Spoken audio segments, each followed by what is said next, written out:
بسم اللہ الرحمن الرحیم۔ السلام علیکم۔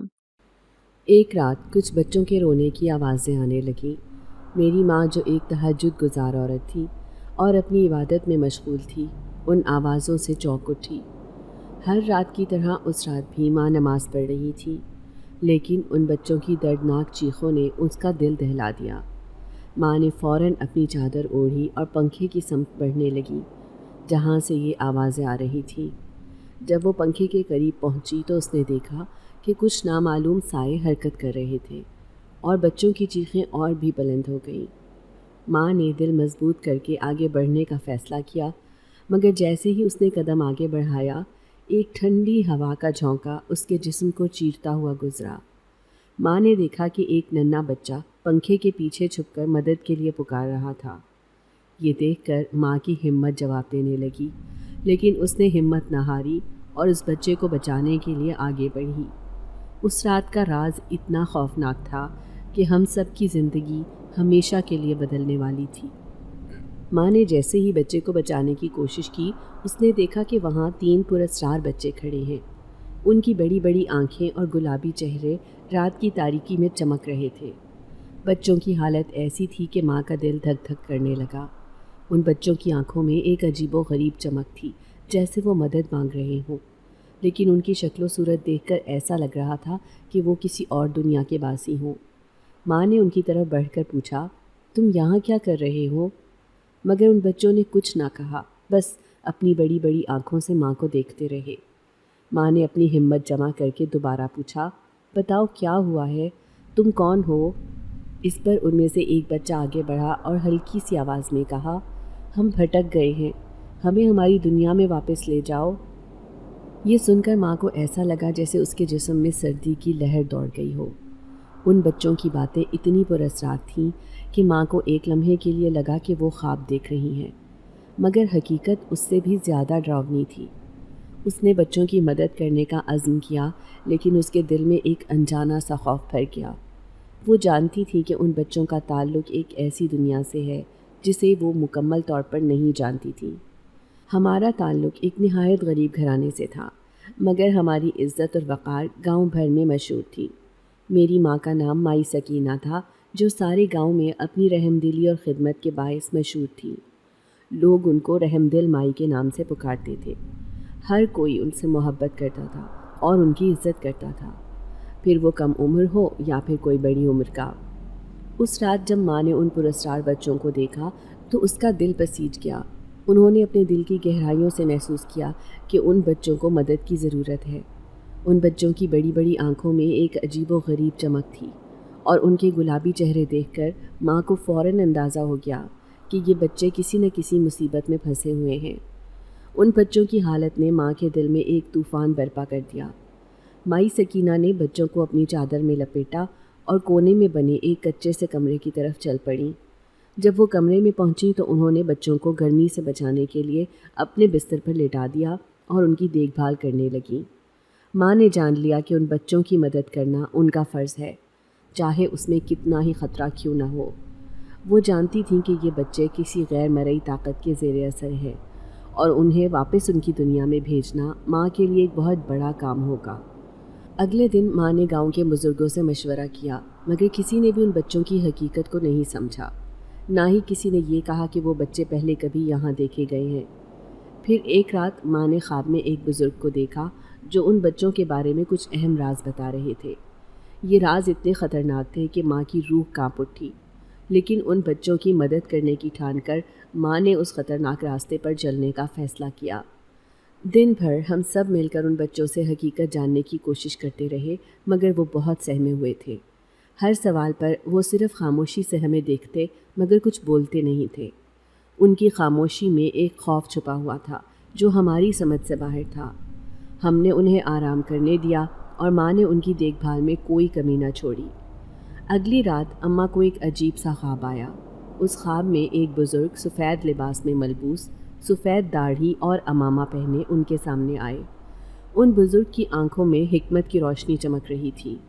انہوں نے اماں کے ہاتھ میں 3 ہیرے تھمائے اور کہا، یہ ہیرے تمہاری زندگی بدل دیں گے، مگر تمہیں ان کی سخت حفاظت کرنی ہے۔ انہیں ہر برائی سے بچانا تمہاری ذمہ داری ہے۔ اماں نے خواب میں حیران ہو کر پوچھا، یہ ہیرے کیوں؟ بزرگ نے مسکرا کر کہا، یہ ہیرے ہی تمہاری زندگی کے راز ہیں، ان کی حفاظت کرو، کیونکہ ان کے ذریعے تمہیں بڑی ذمہ داریاں سونپی گئی ہیں۔ جب اماں کی آنکھ کھلی تو وہ پسینے میں شرابور تھیں۔ انہوں نے فوراً بچوں کی طرف دیکھا جو ابھی بھی سو رہے تھے۔ اماں نے محسوس کیا کہ یہ خواب محض ایک اتفاق نہیں تھا، بلکہ ایک الہی اشارہ تھا۔ انہوں نے تہیہ کر لیا کہ ان بچوں کی حفاظت کرنا اور ان کے راز کو سمجھنا ان کا فرض ہے۔ اماں نے ہمیں خواب کے بارے میں بتایا اور ہم سب نے اس کی اہمیت کو سمجھا۔ ہم سب نے مل کر طے کیا کہ ان بچوں کی حفاظت ہر حال میں کرنی ہے۔ گاؤں کے لوگ بھی اس معاملے میں ہماری مدد کرنے لگے اور یوں ہم سب نے مل کر ان پراسرار بچوں کی زندگی کو بہتر بنانے کی کوشش شروع کر دی۔ لیکن ہم نہیں جانتے تھے کہ آنے والے دنوں میں ہمیں اور بھی بڑے چیلنجز کا سامنا کرنا پڑے گا جو ہماری زندگیوں کو ہمیشہ کے لیے بدل دیں گے۔ ان بچوں کے آنے کے بعد گاؤں میں حیرت انگیز طور پر تبدیلیاں آنے لگیں۔ شروع میں تو ہمیں کوئی خاص فرق محسوس نہیں ہوا، لیکن جیسے جیسے دن گزرتے گئے گاؤں والے مختلف مسائل کے حل کے لیے اماں سکینہ کے پاس آنے لگے۔ ہر کوئی اپنی پریشانیوں اور مشکلات کا ذکر کرتا اور اماں ان بچوں کی جانب دیکھتی۔ ایک دن میں صحن کی صفائی کر رہی تھی۔ وہ بچے نیم کے درخت کے نیچے کھیلنے میں مصروف تھے۔ دروازے پر دستک ہوئی۔ میں نے جا کر دیکھا تو ہمارے گاؤں کا ایک غریب کسان اماں کے پاس آیا جس کی فصلیں مسلسل خراب ہو رہی تھیں۔ اس نے اماں سے دعا کی درخواست کی۔ اماں نے ان بچوں کو بلایا اور کسان سے کہا کہ وہ اپنے ہاتھ ان بچوں کے ہاتھوں پر رکھیں۔ جیسے ہی کسان نے اپنے ہاتھ ان بچوں کے ہاتھوں پر رکھے، اس کے چہرے پر ایک عجیب سی راحت چھا گئی۔ اگلے دن کسان کی فصلیں سرسبز ہو گئیں اور وہ خوشحال ہو گیا۔ کچھ عرصے بعد جب اس کی فصلیں پک گئیں تو اس نے پورے سال کا اناج بطور ہدیہ اماں کو پیش کیا۔ ہم سب اس بات سے بے حد خوش ہوئے۔ اسی طرح ایک دن گاؤں کی ایک عورت آئی جس کی بیٹی سخت بیمار تھی۔ اس نے اماں سے التجا کی کہ وہ اس کی بیٹی کے لیے دعا کرے۔ اماں نے اس عورت سے بھی کہا کہ وہ اپنی بیٹی کے ہاتھ ان بچوں کے ہاتھوں پر رکھیں۔ جیسے ہی بیٹی نے بچوں کے ہاتھوں کو چھوا، اس کی طبیعت میں فوراً بہتری آ گئی اور وہ صحت مند ہو گئی۔ گاؤں میں اور بھی بہت سے لوگ اپنی مختلف مشکلات کے ساتھ اماں کے پاس آنے لگے۔ کبھی کسی کے کاروبار میں نقصان ہو رہا ہوتا تو کبھی کسی کے گھر میں جھگڑے ہوتے۔ اماں ان بچوں کو بلا کر ہر سوالی کے ہاتھ ان بچوں کے ہاتھوں پر رکھواتی اور پھر دعا کرتی۔ ان بچوں کی موجودگی میں دعا کرتے وقت ایسے لگتا کہ ایک عجیب سی روحانی طاقت کام کر رہی ہے اور ہر مسئلہ حل ہو جاتا۔ گاؤں میں لوگ ان بچوں کی کرامات کے بارے میں باتیں کرنے لگے تھے۔ ہر کوئی حیران تھا کہ یہ بچے کون ہیں اور ان کے ہاتھوں میں یہ عجیب و غریب طاقتیں کہاں سے آئیں۔ اماں نے خود بھی اس راز کو سمجھنے کی کوشش کی، مگر انہیں یقین تھا کہ یہ سب الہی منصوبے کا حصہ ہے۔ ایک دن گاؤں کا سب سے بڑا رئیس اماں کے پاس آیا۔ اس کے کاروبار میں مسلسل نقصان ہو رہا تھا۔ اماں نے حسب معمول بچوں کو بلایا اور رئیس کے ہاتھ ان بچوں کے ہاتھوں پر رکھوائے۔ جیسے ہی رئیس نے بچوں کے ہاتھ چھوئے، اس کے چہرے پر خوشی کی ایک لہر دوڑ گئی۔ چند دنوں بعد اس کا کاروبار پھر سے چلنے لگا اور وہ دوبارہ کامیاب ہو گیا۔ اس وجہ سے اماں کی رحم دلی گاؤں بھر میں مشہور ہو گئی۔ یہ سب واقعات اماں کے خواب کی تصدیق کر رہے تھے۔ وہ جانتی تھیں کہ ان بچوں کی حفاظت کرنا اور ان کی مدد سے لوگوں کی مشکلات کو حل کرنا ان کی ذمہ داری ہے۔ گاؤں میں ہر طرف اماں سکینہ اور ان بچوں کی کرامات کے چرچے ہونے لگے اور لوگ دور دور سے اپنی مشکلات لے کر اماں کے پاس آنے لگے۔ اماں سکینہ جو ایک رحم دل خاتون تھیں، ان بچوں کی بدولت لوگوں کی زندگیوں میں روشنی لے آئیں۔ ان بچوں کی موجودگی نے نہ صرف گاؤں والوں کے مسائل حل کیے بلکہ ان کے ایمان کو بھی مضبوط کیا۔ وہ جانتے تھے کہ ان بچوں کے ساتھ جو طاقتیں ہیں وہ الہی ہیں اور اماں کی دعاؤں کے ساتھ مل کر وہ ہر مشکل کا حل نکال سکتی ہیں۔ ایک دن گاؤں میں ایک عجیب و غریب منظر دیکھنے کو ملا۔ ایک آدمی جو کالے لباس میں ملبوس تھا اپنے 2 ساتھیوں کے ساتھ آیا۔ یہ بات دور دور تک مشہور ہو چکی تھی کہ رحم دل مائی یعنی اماں سکینہ لوگوں کے مسائل بغیر کسی لالچ کے حل کرتی ہیں اور ان کے کام یقینی ہو جاتے ہیں۔ اماں کسی سے پیسوں کا مطالبہ نہیں کرتی تھی، مگر جو بھی لوگ دل سے دیتے وہ خود ہی لے آتے تھے۔ یوں اماں کے گھر میں اناج کے ڈھیر لگنے لگے تھے۔ کوئی فروٹ اور پھل لاتا تو کوئی دودھ کے ڈبے بھر کر دیتا۔ لیکن اس دن وہ آدمی جو جادو ٹونے کرنے کے لیے مشہور تھا اماں کے پاس آیا۔ اس کے پاس لوگ اب نہیں جاتے تھے کیونکہ اس کے جادو ٹونے کا اثر ختم ہو چکا تھا اور وہ بدنام ہو چکا تھا۔ اس نے اماں سے ملنے کی خواہش ظاہر کی اور جب اماں اس سے ملی تو اس نے ایک عجیب سی فرمائش کی۔ رحم دل مائی، یہ بچے مجھے دے دو، اس نے کہا۔ اماں سکینہ نے حیران ہو کر پوچھا، یہ بچے تمہیں کیوں چاہیے؟ اس آدمی نے مکاری سے مسکراتے ہوئے جواب دیا، یہ بچے خاص طاقتوں کے حامل ہیں، مجھے ان کی طاقتوں کی ضرورت ہے تاکہ میں دوبارہ اپنے جادو کو مضبوط بنا سکوں۔ اماں سکینہ کا چہرہ غصے سے سرخ ہو گیا۔ یہ بچے خدا کی امانت ہیں اور ان کا مقصد لوگوں کی مدد کرنا ہے، نہ کہ کسی شیطانی مقصد کے لیے استعمال ہونا۔ انہوں نے دو ٹوک الفاظ میں انکار کیا۔ ویسے بھی وہ بھٹکتے ہوئے یہاں آئے ہیں اور انہیں اپنے گھر والوں سے ملانا ہی میرا مقصد ہے۔ میں اس انتظار میں ہوں کہ جب بھی انہیں ان کے گھر والے لینے آئیں گے اور وہ ان کی شناخت بتائیں گے تو میں ان کو ان کے حوالے کر دوں گی۔ جادوگر کا چہرہ تاریک ہو گیا اور اس نے دھمکی دی، تم نہیں جانتی کہ تم کس سے بات کر رہی ہو، میں جو چاہتا ہوں وہ لے کر رہتا ہوں۔ اماں نے مضبوطی سے کہا، یہ بچے کسی کے حوالے نہیں کیے جائیں گے، چاہے تم کچھ بھی کرو۔ جادوگر نے غصے سے اپنے ساتھیوں کی طرف دیکھا اور کچھ بڑبڑایا، مگر اماں کی مضبوطی اور ان بچوں کی حفاظت کے عزم کو دیکھ کر وہ پسپائی اختیار کرنے پر مجبور ہو گیا۔ اس نے جاتے جاتے اماں کو دھمکی دی کہ وہ واپس آ کر ان بچوں کو لے جائے گا، مگر اماں کے چہرے پر کوئی خوف نہیں تھا۔ اماں نے گاؤں والوں کو اس واقعے کے بارے میں بتایا اور سب نے مل کر ان بچوں کی حفاظت کا عہد کیا۔ اماں سکینہ نے اس رات خاص طور پر دعا کی اور خدا سے ان بچوں کی حفاظت اور جادوگر کی شرارتوں سے بچاؤ کی درخواست کی۔ یوں اماں سکینہ اور گاؤں والوں نے مل کر ان بچوں کی حفاظت کی اور جادوگر کی دھمکیوں کے باوجود وہ اپنی نیک نیتی اور ایمان کے ساتھ ان بچوں کی دیکھ بھال کرتے رہے۔ ان بچوں کی موجودگی نے گاؤں میں خوشحالی اور سکون کو برقرار رکھا اور اماں سکینہ کی رحم دلی اور مضبوطی کی داستان دور دور تک پھیل گئی۔ کچھ عرصے بعد میں کسی تقریب میں شرکت کے لیے گاؤں کے ایک گھر میں جا رہی تھی جب دو آدمیوں نے میرا راستہ روکا۔ میں نے حیران ہو کر ان کی طرف دیکھا تو وہ کہنے لگے، تو اسی کی بیٹی ہے نا جس نے اس جادوگر سے ٹکراؤ لیا ہے؟ میں نے اپنے دل کو مضبوط کیا اور ہاں میں سر ہلایا، کہا میں اماں سکینہ کی بیٹی ہوں۔ وہ کہے لگا کر ہنسنے لگے اور کہنے لگے، تو جانتی ہے کہ تو اس کی بیٹی نہیں ہے؟ میں حیرت سے ان کو دیکھنے لگی، یہ کیسی بیہودہ باتیں کر رہے ہو؟ وہ میری ماں ہے اور تم لوگ میری ماں کے بارے میں اس طرح کیسے بول سکتے ہو؟ وہ کہنے لگے، اگر اتنا ہی تمہیں اپنی اس سچی اماں پر یقین ہے تو اس سے پوچھ کے آؤ جس نے تمہیں کہاں سے اٹھایا تھا، وہ تیری ماں نہیں ہے، اس نے تمہیں دھوکے میں رکھا ہے۔ یہ سن کر میرا دل ٹوٹ گیا تھا، مگر مجھے ان کی باتوں پر یقین نہیں آ رہا تھا کہ ایسا ہو سکتا ہے۔ میں نے جب سے ہوش سنبھالا تھا اماں سکینہ کی گود میں ہی خود کو پایا تھا، اور آج میں جوانی کی اس دہلیز پر کھڑی تھی تو یہ بھی ان کی مہربانی تھی۔ ان آدمیوں کا مجھے یہ بتانے کا مقصد مجھے سمجھ نہیں آیا تھا۔ میں خالی دل کے ساتھ اس تقریب میں چلی گئی اور اماں سکینہ کی جگہ پر اس تقریب میں شامل ہوئی تھی۔ اماں سکینہ کی ایک خاص عادت تھی، وہ گاؤں کی تقریبات میں شرکت نہیں کرتی تھی، بلکہ اگر کہیں کوئی سانحہ یا حادثہ ہو جاتا تو وہاں خود جایا کرتی تھی، اور اکثر ایسی تقریبات جن میں زیادہ ہلہ گلا ہوتا وہاں مجھے ہی بھیجا کرتی تھی، تاکہ گاؤں والے ان سے ناراض بھی نہ ہوں اور ان کی جگہ پر میں ان کا حق ادا کر کے آؤں۔ جب میں گھر واپس آئی تو اماں حسب معمول مغرب کی نماز میں مصروف تھیں۔ میں آ کر چارپائی پر بیٹھ گئی۔ انہوں نے ایک نظر میری طرف دیکھا اور پھر ہاتھ کے اشارے سے مجھے اپنی طرف بلایا۔ میں جا کر ان کے سامنے بیٹھ گئی۔ میں نے اماں سے سوال کیا، بچے کہاں ہیں؟ اماں نے کمرے کی طرف اشارہ کیا، وہ تو مغرب کے ساتھ ہی سو جاتے ہیں، تم تو جانتی ہو انہیں، کتنے معصوم ہیں، نہ زیادہ کھاتے ہیں نہ پیتے ہیں، نہ ہی ہمیں تنگ کرتے ہیں، نہ جانے کس کی امانت ہے۔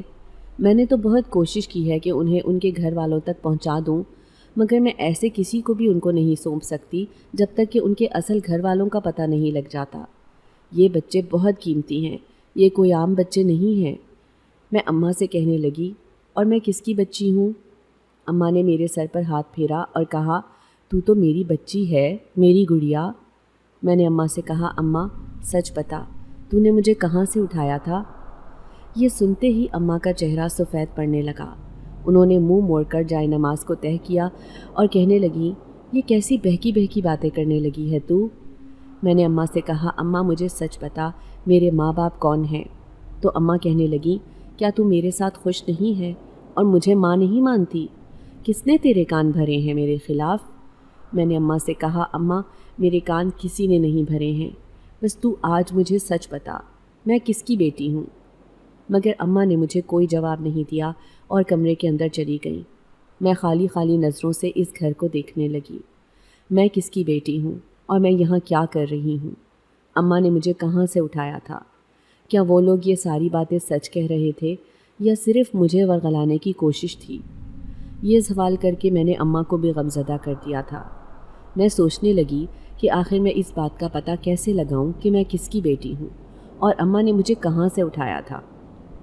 اگر ایسا تھا بھی تو ان آدمیوں کو اس بارے میں کیسے پتہ چلا تھا کہ میں اماں کی بیٹی نہیں ہوں؟ پھر میں سوچنے لگی، اماں اور میری عمر میں بھی کافی زیادہ فرق ہے۔ اماں ایک نہایت عمر رسیدہ خاتون ہونے والی تھی، جبکہ میں نے ابھی ابھی جوانی کی دہلیز پر قدم رکھا تھا اور میں صرف 16 سال کی تھی۔ مجھے صحیح معنوں میں بہت زیادہ تشویش ہونے لگی تھی۔ سمجھ نہیں آ رہی تھی کہ آخر میں کس سے اپنی شناخت کے بارے میں پوچھوں۔ مائی تو کچھ بھی نہیں بتا رہی تھی، اور اگر مائی نہیں بتائے گی تو پھر مجھے کیسے پتہ چلے گا؟ آخر اس شخص نے مجھے کس مشکل میں ڈال دیا ہے؟ پہلے زندگی کتنی پرسکون تھی، اب جب سے یہ پتہ چلا تھا کہ میں اس گھر کی بیٹی نہیں ہوں، تب سے میرے دل میں عجیب سی بے چینی پھیلنے لگی ہے۔ مجھے کہیں پر بھی سکون نہیں ہے، میں کیا کروں؟ میں اپنا سر دونوں ہاتھوں میں تھام کر رہ گئی تھی۔ اتنے میں وہ تینوں بچے اندر سے نکلے اور انہوں نے مائی کے بارے میں پوچھا تو میں نے کمرے کی طرف اشارہ کر دیا۔ جیسے ہی وہ بچے مائی کے کمرے کی طرف بڑھے تو میں پیچھے سے انہیں دیکھتی رہ گئی۔ مجھے ایک دم ایک خیال دماغ میں آیا تھا اور میں نے اسی کو عملی جامہ پہنانے کا سوچ لیا۔ تو پھر جیسے ہی وہ بچے تھوڑی دیر کے بعد مائی کے کمرے سے باہر آئے تو ان میں سے ایک کو میں نے اپنے پاس روک لیا، جبکہ باقی دونوں اپنے کمرے میں چلے گئے تھے۔ ان میں سے ایک کو میں نے کہا، سنو، میری کچھ مدد کرو گے؟ میرے کہنے پر اس نے فوراً ہاں میں سر ہلا دیا، تو میں نے اسے اپنے مسئلے کے بارے میں بتایا، جسے سن کر وہ کہنے لگا، یہ تو کوئی مشکل بات نہیں ہے، میں تمہیں ابھی بتا دیتا ہوں۔ اور پھر وہ میرا ہاتھ تھام کر جہاں پر مجھے لے کر گیا، اس جگہ کو دیکھ کر میں دنگ رہ گئی۔ وہ جگہ کوئی اور نہیں بلکہ گاؤں کا کوڑا دان تھا، ایک ایسا کچرا دان جہاں پر سارا گاؤں اپنا کچرا پھینکتا تھا۔ اس جگہ کو دیکھ کر مجھے اپنی اوقات اور حیثیت کے بارے میں پتہ چلا تھا۔ میری آنکھوں سے آنسو بہنے لگے اور بے ساختہ مجھے مائی پر ڈھیروں پیار آیا۔ اس مائی نے ایک ایسی لاوارث اور بے سہارا بچی کو پال پوس کر جوان کیا جسے اس کے اپنوں نے کوڑے کے اوپر پھینک دیا تھا۔ میں وہیں پر بیٹھ کر رونے لگی تھی، جبکہ وہ بچہ میرے پاس ہی کھڑا تھا۔ اس کا انداز ایسا تھا جیسے وہ مجھے تسلی دے رہا ہو۔ میں وہاں پر بیٹھ کر رو ہی رہی تھی کہ اچانک نگاہوں کے سامنے ایک بڑا سا سانپ آ گیا، جسے دیکھ کر میں انتہائی خوفزدہ ہو گئی اور عجلت میں نیچے سے اٹھی تھی کہ اتنے میں اس نے مجھ پر حملہ کر دیا۔ لیکن سانپ ابھی مجھ تک پہنچا ہی نہیں تھا، اس سے پہلے ہی اس بچے نے ہاتھ آگے بڑھا کر اسے تھام لیا اور سانپ جیسے وہیں پر گر کر بے ہوش ہو گیا تھا۔ دوبارہ سانپ نے سر بھی نہیں اٹھایا تھا۔ میں اتنی خوفزدہ ہو گئی کہ اس بچے کے ہاتھ میں پکڑے ہوئے سانپ کو دیکھ کر میں ڈر گئی اور خود پہ قابو نہ رکھ سکی اور وہاں سے بھاگ گئی۔ بھاگتے بھاگتے میں گھر پہنچ گئی، لیکن خوف ابھی بھی میرے دل میں تیر رہا تھا اور مجھے یوں لگ رہا تھا جیسے وہ سانپ ابھی میرے پیچھے آ جائے گا۔ اتنے قریب سے زندگی میں پہلی بار سانپ دیکھا تھا، اور جس طرح اس نے مجھ پر حملہ کیا تھا، شاید اگلے چند لمحوں میں وہیں پر ڈھیر ہوتی، لیکن اس بچے کی بدولت میں بچ گئی۔ میں نے دل ہی دل میں شکر ادا کیا اور اپنے کمرے میں آ کر لیٹ گئی، لیکن مجھے نہیں پتا تھا کہ میں نے کتنی بڑی غلطی کر دی ہے اور اس غلطی کا خمیازہ مجھے بری طرح بھگتنا پڑے گا۔ صبح جب میں سو کر اٹھی تو کمرے سے باہر آئی۔ مائی پریشانی کی حالت میں اپنا سر ہاتھوں میں تھام کر بیٹھی ہوئی تھی۔ انہیں اس طرح بیٹھا دیکھ کر میں ٹھٹک گئی اور پوچھا، مائی کیا ہوا؟ آپ پریشان کیوں ہو؟ مائی نے اپنا سر اٹھایا اور کہنے لگی، ایک بچہ غائب ہے، نہ جانے کہاں چلا گیا ہے۔ میں شدید پریشان ہوں، مجھے سمجھ نہیں آ رہی کہ میں اسے کہاں ڈھونڈوں۔ باقی دونوں تو کمرے کے اندر ہی موجود ہیں، لیکن وہ اکیلا کہاں جا سکتا ہے؟ مجھے اس بات کی پریشانی ہے۔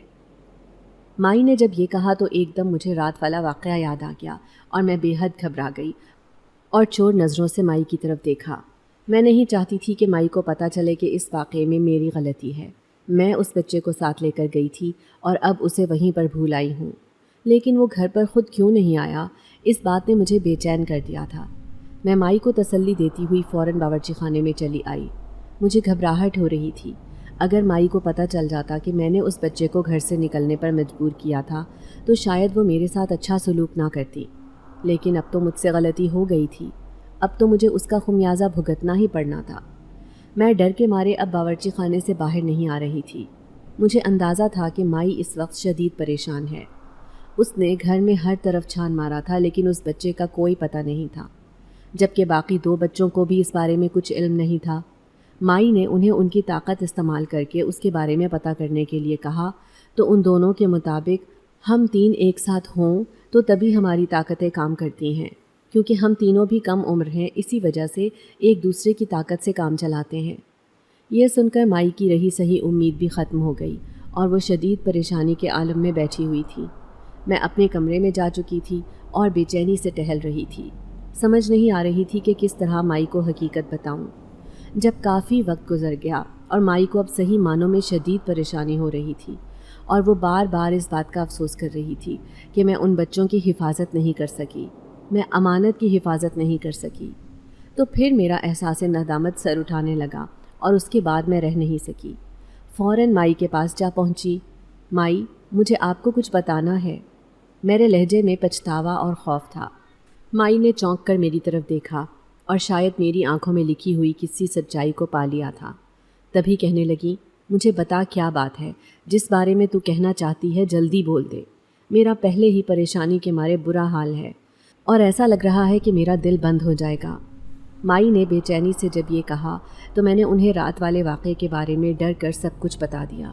میں نے انہیں بتا دیا کہ کس طرح میں اس بچے کو مجبور کر کے اپنے ساتھ لے کر گئی تھی، کیونکہ مجھے اپنے والدین کے بارے میں جاننا تھا، اور جب مجھے اس بات کا علم ہوا کہ میں کچرے کے ڈھیر میں پڑی ہوئی ملی تھی تو مجھے بہت دکھ ہوا تھا اور میں وہیں بیٹھ کر رونے لگی۔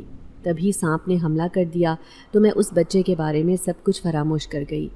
حالانکہ اسی نے میری جان بچائی تھی، لیکن اس وقت نہ جانے کیسے میں اتنی خوفزدہ ہو گئی تھی کہ وہاں سے بھاگ نکلی اور گھر آ گئی اور اس بچے کو فراموش کر گئی۔ مجھے معاف کر دے مائی، میں نے بہت غلط کیا۔ مجھے اس بچے کو اس طرح گھر سے نہیں لے کر جانا چاہیے تھا۔ میں نے ڈرتے جھجکتے ہوئے ساری بات مائی کو بتا دی، جسے سن کر مائی کچھ بولی تو نہیں، تاہم اس نے اتنا ضرور کیا کہ اسی وقت ان دونوں بچوں کو ساتھ لے کر اور مجھے ساتھ لے کر فوراً اس کچرے دان کی طرف بڑھ گئی۔ مائی کو وسوسہ تھا کہ کہیں کوئی بچے کو اٹھا کر نہ لے جائے، اور ہمارا ڈر صحیح نکلا۔ جب ہم وہاں پر پہنچے تو وہاں کوئی بچہ نہیں تھا، بلکہ صرف کچرا اور اس کا ڈھیر تھا۔ مائی میری طرف غصے بھری نگاہوں سے دیکھنے لگی، جبکہ میں بے حد پریشان ہو گئی۔ لیکن وہاں پر دکھائی دینے والی ایک راکھ جو بالکل تازہ تھی مجھے کچھ الگ سی لگ رہی تھی۔ میں حیرانی سے آگے بڑھی اور اس راکھ کو ہٹا کر دیکھا۔ اس کے نیچے ایک چھوٹی سی مٹکی تھی اور مٹکی کے اندر وہ بچہ تھا۔ مجھے دیکھتے ہی وہ فوراً باہر آ گیا۔ اسے دیکھ کر میں بے طرح خوش ہو گئی۔ میرے دل کو ایک اطمینان ہو گیا کہ بچہ مل گیا ہے۔ اگر بچہ نہ ملتا تو مائی میرا کیا حال کرتی، میں اچھی طرح جانتی تھی۔ مائی نے بھی بچے کو دیکھ کر اطمینان کا اظہار کیا اور ان تینوں کو لے کر گھر چلی آئی، اور گھر آتے ہی سب سے پہلے مائی نے مجھے اس بات کے لیے منع کیا تھا کہ میں آئندہ ان تینوں بچوں سے کوئی بات نہیں کروں گی اور نہ ہی انہیں لے کر کہیں باہر جاؤں گی۔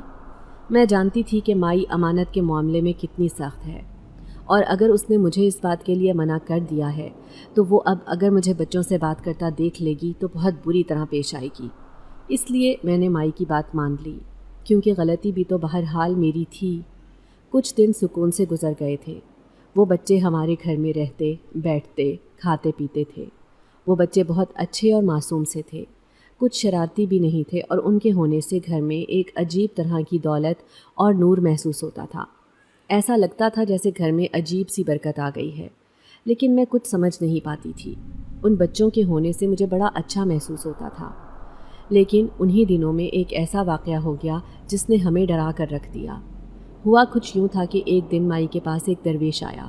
اس نے دروازے کے پار صدا لگائی۔ درویش نے سبز رنگ کا چوغا پہن رکھا تھا اور اس کے ہاتھ میں پکڑے ہوئے چمٹے پہ گھنگرو لگے ہوئے تھے۔ درویش تھوڑی تھوڑی دیر کے بعد اس چمٹے کو بجاتا اور ایک صدا فضا میں بلند کرتا۔ اس کی صدا میں سچائی تھی اور ایک ایسی دہشت تھی جو دلوں کو ڈرا کر رکھ دیتی تھی۔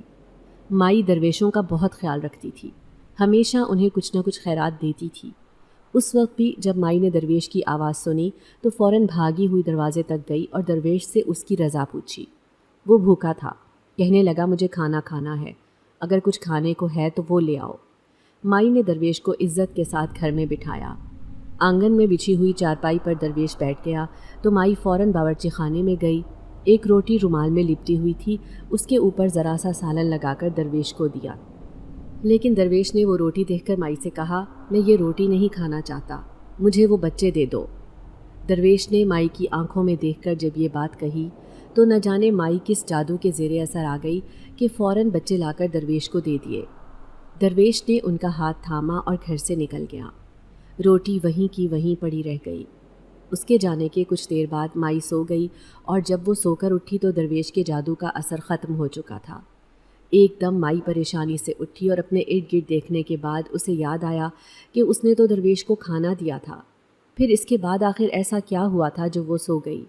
اور جب اسے وہ سب کچھ یاد آتا گیا تو مائی بے حد پریشان ہو گئی اور رونے لگی، کیونکہ مائی کو اپنا خواب ابھی تک یاد تھا جب اس بزرگ نے اسے کہا تھا کہ اپنے بچوں کا خیال رکھنا، انہیں کہیں جانے مت دینا، اور اب مائی نے اپنے ہاتھوں سے ان بچوں کو درویش کے سپرد کر دیا تھا۔ نہ جانے وہ کون تھا درویش کے روپ میں جو مائی کے گھر پر آ گیا تھا، کہیں وہ جادوگر تو نہیں تھا جو ان بچوں کے پیچھے پڑا ہوا تھا۔ اس سوچ کا آنا تھا کہ مائی سہم گئی۔ میں یہ سب کچھ دیکھ رہی تھی۔ درویش والے واقعے کا علم مجھے گھر پر آ کر ہوا تھا۔ اس وقت میں گھر پر نہیں تھی، میں اپنی سہیلی کی طرف گئی ہوئی تھی، لیکن جب مجھے بھی اس واقعے کا علم ہوا تو مجھے بے حد افسوس ہوا۔ میں سوچ بھی نہیں سکتی تھی کہ مائی اتنی بڑی غلطی کرے گی، لیکن اب تو غلطی ہو چکی تھی۔ مائی پاگلوں کی طرح بچوں کو ادھر ادھر ڈھونڈ رہی تھی۔ اتنے میں مائی کو کمرے کے پنکھے کے پیچھے کسی سائے کا گمان گزرا۔ مائی گھبرائی اور فوراً اس سائے کے پیچھے دیکھنے گئی تو اسے وہاں ایک بچہ کھڑا مل گیا۔ مائی نے بے اختیار اسے تھام کر اپنے ساتھ لگا لیا۔ اس وقت اسے شدید خوشی محسوس ہو رہی تھی۔ وہ بچہ مل گیا، اس کا مطلب ہے باقی بچے بھی مل جائیں گے۔ مائی بہت خوش تھی اور اس کے چہرے پر اطمینان جھلکنے لگا تھا۔ مائی نے اس بچے سے پوچھا کہ اپنی طاقت سے پتہ کر کے بتاؤ کہ باقی 2 بچے کہاں پر ہیں، مجھے بہت پریشانی ہو رہی ہے۔ لیکن وہ کہنے لگا کہ آپ کو معلوم ہے ہم تینوں کی قوت ایک ساتھ کام کرتی ہے، ہم الگ الگ ہوں تو کسی کام کے نہیں ہیں، اس لیے جب تک وہ دونوں نہیں آ جاتے میری طاقت کام نہیں کرے گی۔ اس بچے کے جواب دینے پر مائی کو مایوسی ہوئی، کیونکہ وہ یہ بات بھول چکی تھی کہ ان تینوں بچوں کی طاقت ایک ساتھ کام کرتی ہے۔ یہی وجہ تھی کہ مائی نے اس کے ساتھ گھر سے نکلنے کا فیصلہ کیا۔ اس کا خیال تھا کہ ہم بچوں کو ڈھونڈتے ہوئے چلیں گے، اور یہ خیال آنے کی دیر تھی کہ وہ بچہ کہنے لگا آپ بالکل صحیح سوچ رہی ہیں، میں ان کی خوشبو محسوس کر سکتا ہوں، اور ہم ان کی خوشبو کو پاتے ہوئے آگے بڑھتے جائیں گے، اور جہاں پر خوشبو کا خاتمہ ہوگا وہیں پر وہ بچے قید ہوں گے۔ اس بچے نے جب یہ کہا تو مائی کو اطمینان ہو گیا کہ وہ بچہ ان کی اتنی مدد تو کر سکتا ہے۔ اسی لیے مائی اس کا ہاتھ تھام کر گھر سے نکل آئی، اور وہ بچہ ان کی خوشبو کو محسوس کرتا مائی کو لے کر آگے بڑھتا چلا گیا۔ میں ان کے ساتھ ساتھ تھی، میں انہیں کیسے اکیلا چھوڑ سکتی تھی؟ مجھے بھی تجسس ہو رہا تھا کہ اب وہ بچے کہاں گئے اور اب کہاں سے ملیں گے، اسی لیے میں ان کے ساتھ ہی چلی آئی۔ راستے میں مائی جب ان کھیتوں کے پاس سے گزرتی ہے جن کھیتوں کے لیے اس کے مالک نے دعا کروائی تھی اور پھر مائی کو پورے سال کا راشن بطور ہدیہ دیا تھا، تو کھیتوں کی فصلوں کو آگ لگ چکی ہوتی ہے اور وہ اس وقت راکھ کا ڈھیر بنے ہوتے ہیں۔ مائی یہ دیکھ کر حیران رہ جاتی ہے، اسے سمجھ آ جاتی ہے کہ ان تینوں بچوں کی گمشدگی کی وجہ سے یہ ہوا ہے، اور جب مائی اس بچے سے یہ پوچھتی ہے تو وہ اس بات کی تصدیق کرتا ہے۔ اس کا یہی کہنا ہوتا ہے کہ چونکہ رات وہ بچے غلط ہاتھوں میں چلے گئے ہیں، اس وجہ سے ان فصلوں کو آگ لگ گئی ہے۔ اگر اگلے 24 گھنٹے میں بچے واپس نہیں آئے تو دوبارہ کبھی یہ فصلیں ہری بھری نہیں ہو سکیں گی۔ اس بچے نے جب یہ کہا تو مائی کا دل سہم گیا، لیکن وہ کہنے لگی میں کبھی بچے کسی کے حوالے نہ کرتی اگر اس جادوگر کا جادو اثر نہ کر گیا ہوتا۔ اس نے نہ جانے کیسے مجھ پر جادو کر دیا اور میں اس کے زیر اثر ہو گئی۔ اب میں ان بچوں کو ڈھونڈ کر ہی رہوں گی۔ یہ کہہ کر مائی نے اس بچے کا ہاتھ تھاما اور آگے چل پڑی۔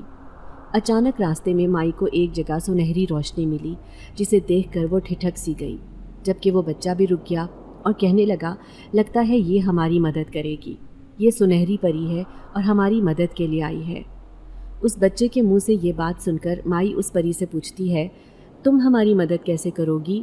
تو وہ مسکراتے ہوئے کہتی ہے، میں ایک پری ہوں، تمہیں وہاں کا راستہ بتا سکتی ہوں، اور اس کے علاوہ تمہیں ایک ایسی چیز دوں گی جو وہاں پر جب تم زمین میں گاڑ دو گی تو پھر تمہیں بچوں کا نشان مل جائے گا۔ اس نے یہ کہتے ہوئے اپنے ہاتھ میں پکڑی ہوئی ایک چھڑی مائی کو تھما دی۔ وہ کوئی جادوئی چھڑی تھی جس کے اندر سے عجیب سی طلسماتی روشنی پھوٹ رہی تھی۔ مائی نے حیرانی سے اس چھڑی کو دیکھا اور پھر اس پری کی طرف دیکھا۔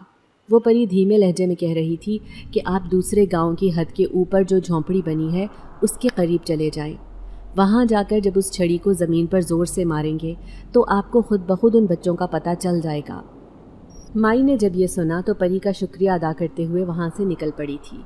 وہ جلد سے جلد ان بچوں کے سراغ کو پانا چاہتی تھی۔ یہی وجہ تھی کہ اس نے اس پری کی باتوں کو ذہن نشین کیا اور آگے کی طرف قدم بڑھا دیے۔ میں اور وہ بچہ مسلسل مائی کے ساتھ ساتھ تھے۔ مائی ایک عزم کے ساتھ آگے بڑھ رہی تھی۔ اسے جیسے اس بات کا یقین تھا کہ جلد ہی وہ ان بچوں کو ڈھونڈ لے گی۔ میں خود بھی یہی چاہتی تھی، کیونکہ مجھے اپنے گاؤں کی خیر و عافیت منظور تھی، اور پھر مائی کی پریشانی تو میں دیکھ ہی نہیں سکتی تھی۔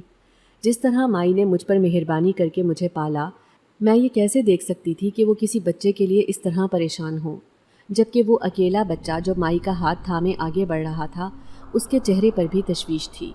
اس کا گلابی رنگ زرد پڑا ہوا تھا اور وہ خود بہت پریشان دکھائی دے رہا تھا۔ ہم پیدل ہی چلتے ہوئے دوسرے گاؤں کی آخری حد پر پہنچنے ہی والے تھے۔ مائی کو اب بہت زیادہ سکون ہو رہا تھا۔ اسے یوں لگ رہا تھا جیسے وہ بچے یہیں قریب ہی ہیں، جبکہ ان بچوں کا تیسرا ساتھی جو ہمارے ساتھ تھا وہ خود بھی مائی سے کہنے لگا کہ وہ بچے یہی کہیں ہیں، وہ جادوگر کی جھونپڑی ہے، ہمیں اس سے پوچھنا چاہیے۔ جبکہ مائی کہنے لگی، اگر وہ جادوگر ہمیں ان بچوں کے بارے میں بتانا چاہتا تو وہ کبھی انہیں وہاں سے لے کر نہ آتا، وہ ہمیں نہیں بتائے گا، ہمیں اس کی لا علمی میں ہی بچوں کو یہاں سے لے کر جانا ہوگا، اور اب پہلے سے زیادہ ان کی حفاظت کرنی ہوگی۔ مائی نے جب یہ کہا تو ہم دونوں نے سر ہلا دیا۔ مائی نے اس جھونپڑی کے قریب پہنچ کر وہ چھڑی زور سے زمین پر ماری اور چند ہی لمحوں میں وہ جادوئی جھونپڑی ایک دم غائب ہو گئی۔ نہ جانے اسے زمین کھا گئی یا آسمان نکل گیا۔ وہ جادوگر وہاں نہیں تھا، بلکہ اس جادوئی جھونپڑی میں سے ایک قید خانہ نظر آنے لگا تھا۔ اس کے اندر وہ دونوں بچے تھے۔ جب انہوں نے ہمیں سامنے دیکھا تو وہ اپنی طرف پکارنے لگے۔ مائی، میں اور وہ بچہ تینوں ان کی طرف بڑھے۔ ہم تینوں نے ایک دوسرے کا ہاتھ تھام لیا اور چند ہی لمحوں میں اس قید خانے کا دروازہ کھل گیا اور ہم سب ایک دوسرے کے گلے لگ گئے۔ مائی بہت خوش تھی کہ اس نے بچوں کو واپس پا لیا تھا۔ وہ ان بچوں کو کسی غلط ہاتھوں کے سپرد نہیں کرنا چاہتی تھی۔ اگر اس دن جادوگر کا جادو اثر نہ کر جاتا تو شاید مائی کو اتنی پریشانی نہ اٹھانی پڑتی۔ میں نے ان تینوں بچوں کو لیا اور واپسی کے راستے کی طرف چل پڑی۔ واپسی پر جب ہم گاؤں میں آئے تو اسی جگہ پر جہاں پر وہ کھیت جلے ہوئے تھے، وہاں پر مائی کو کچھ اجنبی لوگ دکھائی دیے۔ وہ اجنبی لوگ اس گاؤں کے نہیں لگتے تھے، نہ ہی مائی نے انہیں پہلے کبھی دیکھا تھا۔ میں خود بھی حیرانی سے انہیں دیکھ رہی تھی۔ وہ کسی اونچے گھرانے کے لگتے تھے۔ ان کی چوڑی پیشانی، سرخ اور سفید رنگت اور اونچی کاٹھی کسی اچھے گھرانے کے ہونے کی علامت ظاہر کر رہے تھے۔ ابھی ان کی طرف دیکھ کر ہم ٹھٹک ہی رہے تھے کہ اچانک وہ تینوں بچے مائی کا ہاتھ چھڑا کر ان کی طرف بھاگے۔ مائی کو اندازہ ہو گیا کہ ان بچوں کا تعلق ان اجنبی لوگوں سے ہے، اور جب قریب پہنچنے پر پتہ چلا تو وہ ان بچوں کے گھر والے تھے جو انہیں ڈھونڈتے ہوئے یہاں تک آ پہنچے تھے۔ وہ مائی سے اور مجھ سے بڑے خوشگوار انداز میں ملے تھے اور اپنے تینوں بچوں کو یوں صحیح سلامت سامنے دیکھ کر بہت خوش تھے۔ جب ان بچوں نے اپنے والدین کو مائی کے بارے میں بتایا تو انہوں نے مائی کا بہت شکریہ ادا کیا اور کہنے لگے کہ ہم مشکور ہیں، آپ نے ہمارے بیٹوں کا بہت خیال رکھا، آپ نے ان تینوں کو اپنی حفاظت میں رکھا، اور جس طرح آپ نے اپنا سمجھا ہم سوچ بھی نہیں سکتے تھے کہ آپ ان کی اتنی مدد کریں گی۔ ان بچوں کے والدین نے مائی کی بے ساختہ تعریف کرتے ہوئے ان کا ڈھیروں شکریہ ادا کیا، جسے مائی نے خوش دلی سے وصول کیا اور کہنے لگی، ارے یہ تو میرے پاس آپ کی امانت ہے اور مجھے اب اس بات کا اطمینان ہے کہ امانت حقدار کو واپس مل رہی ہے، اور میں اس سلسلے میں بے حد خوش ہوں۔ مائی نے یہ کہہ کر اپنی خوشی کا اظہار کیا تو وہ لوگ ان بچوں کو لے کر وہاں سے جانے ہی والے تھے کہ اچانک انہیں کچھ یاد آیا، اور وہ کہنے لگے کہ ہمارے پاس آپ کے لیے کچھ ہے۔ یہ کہہ کر انہوں نے ایک بڑا سارا تھیلا مائی کو دے دیا اور کہنے لگے کہ یہ کچھ ایسے بیج ہیں جو آپ کے لیے بہت زیادہ فائدہ مند ثابت ہوں گے۔ کل انہیں اسی کھیت میں پھیلا دینا تو پھر آپ کو جلد ہی ایک اچھی فصل دیکھنے کو ملے گی۔ انہوں نے یہ کہہ کر تھیلا مائی کی طرف بڑھا دیا۔ مائی نے وہ تھیلا تھام لیا اور بے ساختہ ان کا شکریہ ادا کیا۔ میں اور مائی بہت مطمئن انداز میں گھر واپس آ گئے تھے۔ ہمیں اس بات کا اطمینان ہو گیا تھا کہ وہ بچے اپنے گھر واپس چلے گئے ہیں۔ مائی تو بے حد خوش تھی، کیونکہ اسے سب سے زیادہ اسی بات کی پریشانی تھی کہ جیسے جیسے گاؤں کے لوگ ان بچوں کی طاقتوں کے بارے میں جاننے لگے تھے، ویسے ویسے لوگوں کو ان بچوں کی جادوئی قوتوں کے بارے میں معلوم ہونے لگا تھا، اور لوگ انہیں زیادہ سے زیادہ حاصل کرنے کی کوشش کرنے لگے تھے۔ اور مائی کو یہی بات پریشان کر رہی تھی کہ کہیں ان بچوں کا غیر ضروری اور ناجائز استعمال گاؤں پر کوئی مصیبت نہ لے آئے۔ یہی وجہ تھی کہ مائی اب خود بھی چاہتی تھی کہ جلد سے جلد بچے واپس اپنے ٹھکانے پر پہنچ جائیں، اور اگر بچے اپنے ٹھکانے پر نہ پہنچ پائے تو پھر تو بے حد مشکل ہو جاتی۔ آج مائی بہت اطمینان سے تھی۔ میں گھر آئی تو مائی سے کہا کہ وہ تھیلا کھول کر دیکھتے ہیں کہ اس میں کیا ہے، جبکہ مائی لاپرواہی سے کہنے لگی، ارے انہوں نے کہا تو ہے کہ فصل کے بیج ہیں، کل ہم ان بیجوں کو ان کھیتوں میں پھیلا دیں گے، اور مجھے پوری امید ہے کہ اس سے انہیں اچھی فصل ہوگی۔ مجھے اس کے کھیت دیکھ کر بے حد دکھ ہوا ہے۔ اس کی کھڑی فصل خراب ہو گئی، جل کر راکھ ہو گئی۔ نہ جانے اس کے دل پر کیا بیت رہی ہوگی۔ جب یہ بیج پھیلانے سے اس کی فصل اگے گی تو مجھے بہت خوشی ہوگی۔ مائی نے یہ کہہ کر اپنے کمرے کی طرف قدم بڑھا دیے، جبکہ میں بھی سر ہلا کر رہ گئی۔ مائی اس وقت بہت تھک چکی تھی، اور ان کا کہنا تھا کہ اب میں آرام کرنے جا رہی ہوں، جبکہ مجھے بھی تھکن ہو چکی تھی لیکن بھوک بھی لگی تھی۔ اسی لیے میں پہلے باورچی خانے میں آئی اور کھانا کھانے لگی۔ مجھے بے چینی سے اگلے دن کا انتظار تھا۔ کل یہ بیج کس طرح کھیتوں میں کام کرتے ہیں، اس لیے کھانا کھا کر سکون سے اپنے کمرے میں لیٹ گئی، اور تھکاوٹ کے باعث جلد ہی مجھے نیند آ گئی۔ اگلے دن جب میں صبح سو کر اٹھی تو پہلا خیال دماغ پر یہی طاری تھا کہ آج ان بیجوں کو کھیتوں میں ڈالنا ہے اور پھر ان کا اثر دیکھنا ہے۔ اس بات نے میرے اندر ایک توانائی بھر دی تھی۔ میں فوراً اٹھ کر باہر آئی تو مائی صحن میں بیٹھی ہوئی تھی اور جیسے میری ہی منتظر تھی۔ کہنے لگی، جلدی منہ ہاتھ دھو لو، ہمیں کھیتوں میں چلنا ہے، پہلے ہی تمہاری وجہ سے بہت دیر ہو چکی ہے۔ میں نے سر ہلا دیا اور جلدی جلدی منہ ہاتھ دھو کر بھوکے پیٹ ہی مائی کے ساتھ نکل آئی۔ میں جاننا چاہتی تھی کہ آخر ان کھیتوں میں ایسا کیا ہوتا ہے، ان بیجوں میں ایسا کون سا اثر ہے، اسی لیے فوراً مائی کے ساتھ چلی آئی۔ ہم دونوں جب ان کھیتوں میں پہنچے تو وہاں پر کوئی بھی نہیں تھا۔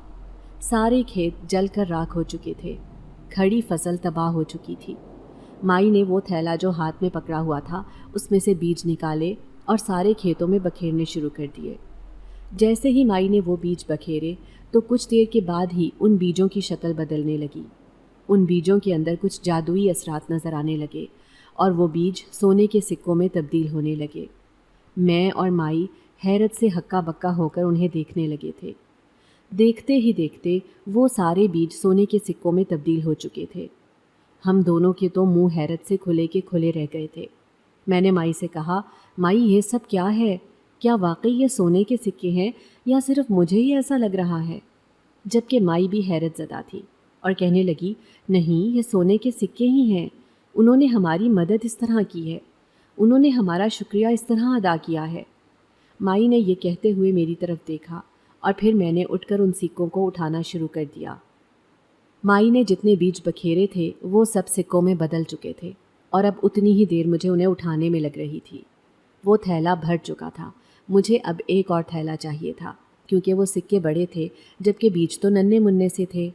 میں گھر سے جا کر ایک اور تھیلا لے آئی، فوراً ان سکوں کو اکٹھا کرنا شروع کیا۔ مجھے یقین نہیں آ رہا تھا کہ اتنے زیادہ سونے کے سکے ہمارے پاس ہیں۔ ہم نے جب وہ سارے سکے اکٹھے کر لیے تو گھر لے آئے۔